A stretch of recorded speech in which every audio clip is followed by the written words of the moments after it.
ভাইয়া তুমি এসব কি করতেছো? আমি তো আমার নিজের চোখকে বিশ্বাস করতে পারতেছি না। এই ছোট লোকের বাচ্চা, তোকে না কখন বলেছি আমার গাড়িটা পরিষ্কার করতে? গাড়ি পরিষ্কার করাসনি কেন? আর কি ব্যাপার এই মেয়েটাকে? এই চাকরের বাচ্চা, তুই এসব কি বলছিস? কোথায় পোশাক আশাক দেখে তো মনে হচ্ছে না যে তোর বোন, দেখে তো মনে হচ্ছে কোনো কোটিপতির সন্তান। আর এই যে মেয়ে, তোমাকে বলছি, তোমার ভাই তো অন্যের বাড়িতে চাকরগিরি করে, চাকরের কাজ করে, তো তোমার এত ফুটানি কিসে শুনি? আমার ভাই চাকরগিরি করে মানে? তুই আমাকে বলেছিলি না যে তোর একটা সঙ্গী দরকার, অর্থাৎ এই ধর তোর মেকআপ বক্সটা বইলো, হ্যাঁ, তোর একটু হাত পা টিপে দিল, তোর পায়ের নখ টক একটু ঘষে দিল, ম্যানিকিউর পেডিকিউর সব করে দিল, একটা অ্যাসিস্ট্যান্ট লাগে না? এই মেয়েটা হলে কেমন হয়?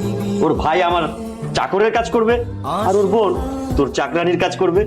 বাবা, তুমি যা বললে আমি তো বিষয়টা কখনো ভেবেই দেখিনি।